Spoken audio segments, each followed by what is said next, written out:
जब बंदा अल्लाह ताला को राज़ी करने के लिए उसकी इबादत व अताअत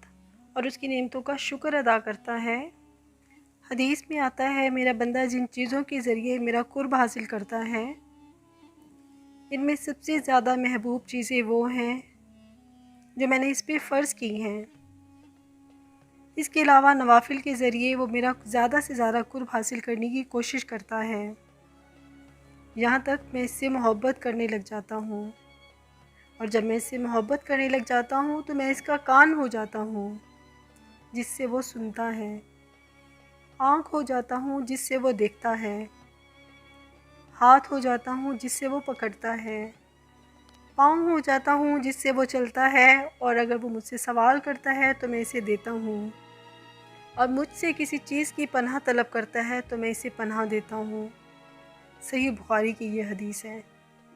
इस हदीस का मतलब है कि जब बंदा अपनी अताअत इबादत अल्लाह के लिए खालिस कर लेता है तो इसका हर काम सिर्फ़ अल्लाह की रज़ा के लिए होता है।